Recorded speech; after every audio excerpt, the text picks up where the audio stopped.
Hi, everyone. I am Linda Wellbrock, the CEO and founder of Leading Women Entrepreneurs and the New Jersey Force for Change Awards during COVID. And we have a dynamic, inspirational team with us today from Hub International Northeast. I'd love to introduce to you the CEO, Paul Collins. He is the president and CEO of Hub. We also have Ivy Fisher, the senior vice president and general counsel, and Lynn Colleen, the family office specialist, sorry, and senior vice president. It is so amazing to have all three of you here with us today. Again, you're the 2020 Force for Change honorees in the insurance category. So we're so honored to have you here, especially with us, Paul. And I'd love to open up the conversation with just telling our viewers today exactly what Hub is and the services that you provide. Yep, happy to. Thank you, Linda. We're very honored, first and foremost, to be with you today and to be recipients of this recognition. So thank you. Hub International Northeast is a subsidiary of Hub International, which is a North American insurance brokerage organization. And what that basically means is we provide insurance and risk services to corporations and families. We provide employee benefits and HR consulting, primarily to businesses.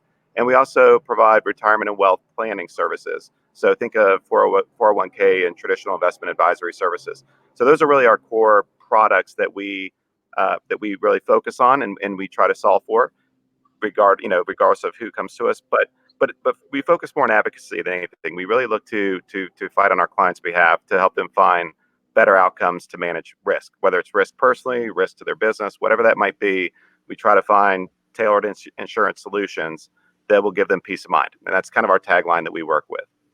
Well, peace of mind, especially during this time, is something that everybody's looking for. And I know that you have all been champions for providing that. And I'd love for you to tell us a little bit more about some of the guidance and services that you have been able to provide to your clients during COVID. Yeah, glad to. So like everybody, I think it was March 13th that we really had to pivot almost overnight to a remote working environment. We have about 800 associates that work within our region. And most were in an office on March 12th or March 13th. And within 24 hours, we had made the decision, principally because we have a lot of people who use mass transit to get to one of our offices. We made the decision to close our offices and get people the equipment and whatever they need to work remotely. And that worked out well because obviously school shut down pretty quickly thereafter. A lot of people had childcare issues, and we needed people to be able to do their job, but we did not want them worried about their personal situation, be it caring for kids, caring for parents, whatever it might be. We knew there was just a lot of challenges. So we're really proud of how quickly we pivoted, and even more so proud that our business never took a step backwards. We were able to keep doing what we do. We kept serving our clients. We kept open communication with our team and with our clients throughout. And that's continued to this day. We're now, probably about 100 days in, and things are going just as well today as they were, frankly, that first day we went remote. We've gotten better each day, but we started off really strongly. So I'm super proud of our team for that. I mean, it's amazing to hear what you have done as a very large organization. But for me, as a person who has a real passion for innovation and entrepreneurship, it's been fascinating for me to see companies like yours just turn into entrepreneurs overnight. And so I applaud you for that, because that innovative muscle has been really relevant in these times and important. And it didn't stop only with your clients and the safety of your employees. I know that you have been a real champion in the community as well. And I'd love for you to tell us a little bit about the outstanding work that you've done outside of Hub. Yeah, absolutely. So we hosted a virtual summit, which was something that we probably would have not thought of doing pre-pandemic. So we did that back in May. We invited, I can't remember how many people, but ultimately we had almost 9,000 people attend our virtual summit, and it addressed a number of topics from reopening offices, returning to work issues, just things that everybody's struggling with and thinking about. And frankly, people want a community of other people who are dealing with the same challenges and maybe hearing some other ideas. So the fact that we were able to reach 9,000 people in this virtual format and get their time and their attention and their partnership was really great. I think the precursor to that was we went online with a COVID resource center on our website right away back in early March. And that's just been continuously updated with resources and things that people can use to answer questions, whether it be for their personal situation at home, if they're a personal client or their business they're running. And we found that to be something that clients have really valued. One of my stories I think I'm the most proud of with our region specifically is we had a team that became aware of a hospital where a number of the employees were getting sick. They didn't have the proper PPE, and they couldn't get the equipment, and they were being asked to bring it in themselves. Simultaneously, we had one of our senior executives who had a client who had pivoted his business from manufacturing whatever it is they manufacture to saying, hey, we can manufacture PPE pretty quickly.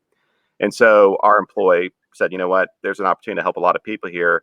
He raised money within our company overnight, got, a number of people to personally write checks. We ended up going out and buying and going back to the client and buying a lot of protective equipment and had it deployed to the hospital within 48 hours.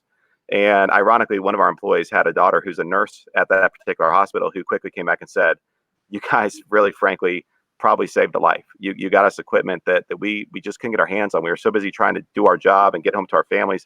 No one had time to figure out how to get the equipment we needed.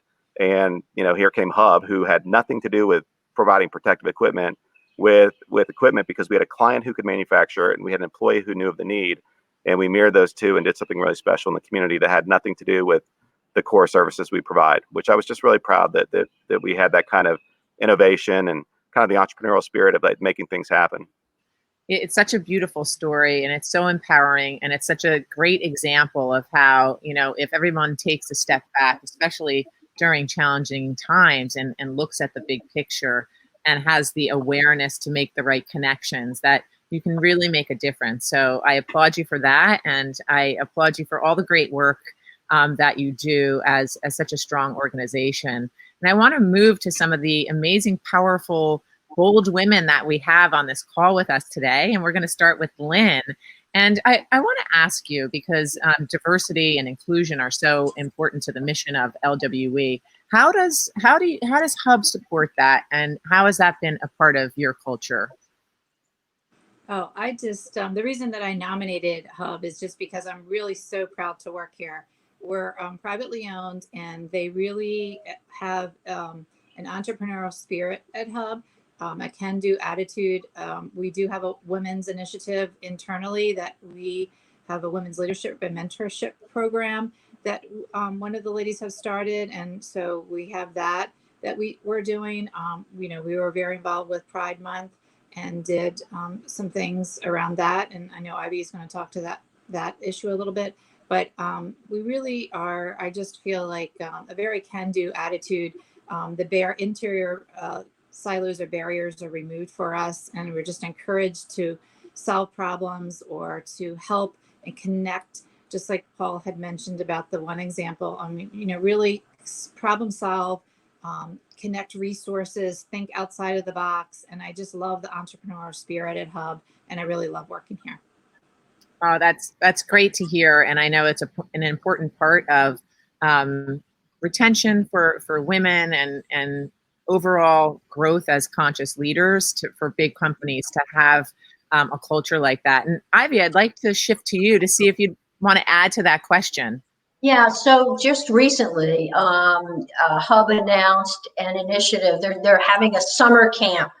It's a whole series of programs offered to all employees on a variety of topics. And, they cutely tie it into, s'mores and campfires, but the subjects are real subjects. And they include things like talking to your children about race and racism. There's a program for adults on how to be a better ally. We did a lot around Pride Month. A lot of us had taglines that had the rainbow insignia. So Hub is really on the forefront of pushing diversity and inclusion company-wide. They've been very prominent on Instagram for any kind of event that is related to our employees and diversity and inclusion. It's so refreshing to hear. And as a mom of 13-year-old twins, who are very aware of the conversations that are going around the world right now. It's refreshing to hear, like I said, that a company is having a camp, because those conversations are really hard to have. And that the first step is educating the next generation. So thank you for that. And let's go back to Lynn. Let's talk about your career at Hub. And basically, I'd love to know if you've had a positive influence, and has there been other women who have supported your career within the organization? Oh, within Hub and really leading women entrepreneurs and the community. I just love it here. I moved after being in the industry for 30 years. I decided 5 years ago, I guess it's gone on 6 years ago, to join Hub. And then I decided I wanted to be closer to this team. So I relocated up to New Jersey. I didn't know one person up here. I just knew a couple people, obviously within my division at the firm. And they were just so inviting and have continued to be. And I feel like organizations like, Leading Women Entrepreneurs, I've met so many amazing women that are leaders in the community, that I've been able to continually reach out to, and that reach out to me on an ongoing basis, asking questions. My specialty is I work in the family office practice, and I work with individuals and families and businesses, to help them prepare proper insurance to protect their families. But not only that, just, connecting other like-minded women has been just really fabulous for me. And I've been able to do that, within the Hub organization. I never get a no. I can say whatever idea I come to with Paul and Ivy and the other people at Hub, they always are embracing it and have a can-do attitude, and how can we help you? And it just permeates, I think, a level of enthusiasm in the community. And we've been able to do many joint community events. Broadway Under the Stars was one that we did last year. I'm on the board of Bide Away, which is the largest animal rescue in the city of New York. So there's just whatever you come to, whatever your passion is, because we all have different passions outside of our day job. And when you can weave that into your job, it just makes your life so much more enjoyable. And I really feel like Hub promotes that and embraces it and just encourages it with the community, and the employees to make our lives just more enjoyable. So. Great. Thank you, Lynn. And Ivy, I'd like to ask you the same question. How has Hub supported you as a female within the organization? So I think they've done two things. I think they've supported me, and by supporting me, they've shown other women in the organization that rising up in the company is something that's achievable.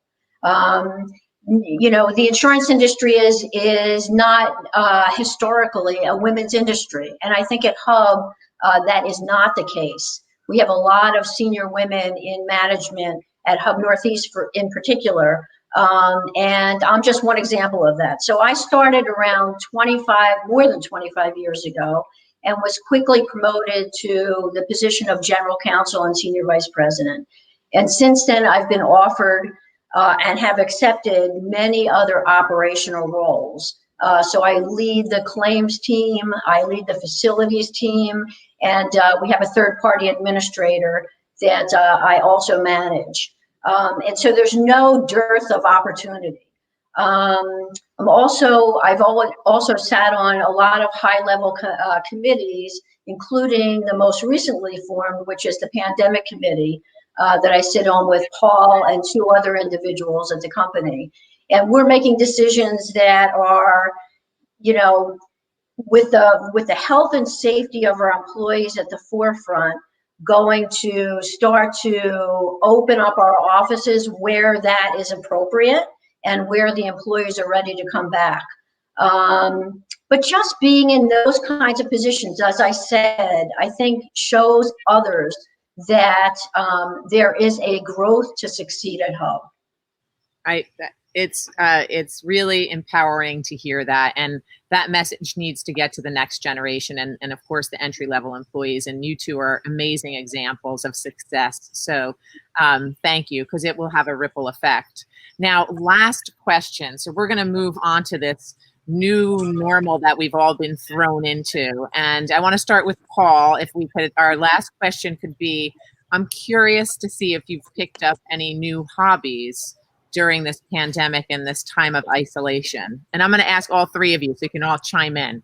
Yeah, no, it's a good question. So I probably some other people watching this made the leap into buying a Peloton back in late 2019. Of course, I had no time for it when I bought it, and it sat there and it looked really nice in my house, but was collecting dust pretty quickly. And what I found is that by not having to drive to an office or commute into the city, I picked up some time in the morning that I've been able to use for exercise and, frankly, putting my health back into a position of being prioritized, which has been great and something I'm really grateful to have gotten back, because it's really easy to put that on the back burner when you're spending 2 to 3 hours in a car just trying to get to your desk every day. Oh, So that's going to become my hobby, is trying to weave in some focus on health and wellness. Well, there's nothing wrong with that. And I dream too of having a Peloton. And so this has been a pandemic fantasy about getting this and where am I going to put it. So I might see you in those virtual classes. Okay. So Lynn, we'll go to you next. Did you pick up any new hobbies? I did. So I bought a horse. Way better than a Peloton. Wow, that's a big hobby. Yeah, I did. I was like, I actually bought him last year, but anyway, so I absolutely love him, and it has been so wonderful because I'm sitting here in my home office. I've got, like I said, Hub has been so supportive. I've got the dual monitors, a work phone. I've got, I'm totally operational, but I'm able to leave late in the afternoon or early evening, especially with the daylight savings time, and go ride him, and then come back and log on and check emails. But it's really been, and normally I would be doing a lot of, traveling. I travel to my clients all over the United States, and that hasn't been, possible. And it's been kind of embracing that, because the clients are, we're doing the Zoom calls just like everybody else is, and these type of meetings. And it really has allowed for a lot more time, and I'm with my horse a lot. So that's what I did. I bought a horse. I love it. I love it. Ivy? Well, I hate to mirror Paul's hobby, but same thing. Not having to commute has given me this bucket of time in the mornings to exercise. And it's something that I did really sporadically in the past, and now I do it every morning before work, and it's been great.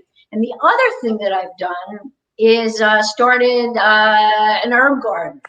So now I can make caprese salad with my own basil, and it is delicious. Wow. Yum. I share that hobby with you, Ivy. If I could turn my computer a little bit, I could show you all my herbs too. And I'm so proud because I do not have a green thumb. It's incredible to see something that you've planted grow. It really is. I'm like such an accomplishment. Yeah. Okay, so last question just for Paul, and then we're gonna just congratulate you one more time. Paul, is there something, now that we're in isolation, that you surprisingly missed from your office? So I think anybody who has an office knows that there's just constant interruptions, right? I mean, you're doing your thing and people come in, they leave, they just want to stop by to say hi. And it's one of those things that at the moment you're like, God, I just need to, put my head down and get some work done. I really wish that, I could close my door, but I don't want to be that person either. And in the pandemic, I mean, my family comes in and interrupts me, but otherwise there's not a lot of traffic coming in. And I found that I miss that. I miss the interruptions. I miss seeing my colleagues. I miss seeing our teammates. I miss the impromptu exchanges that frankly often led to ideas that led to action. And so it probably sounds a little bit cliche, but I miss the interruptions. I really do. I love it because I think the world does, right? I mean, as thankful as we are for technology and grateful that we can still get together virtually, it's the human connection that the pandemic has taken away from us, and we all miss that, even if it was maybe a little too much at the moment pre-March. So with that said, I'm so grateful that all of you took the time to join us today. What a great interview. Congratulations again on being 2020 Force for Change honorees in New Jersey. You're doing amazing things. You've impacted the community, and we can't wait to honor and celebrate all of you on November 2nd. So congratulations. Thank you. Thank you very much. Thank you. All right. Take care, everyone.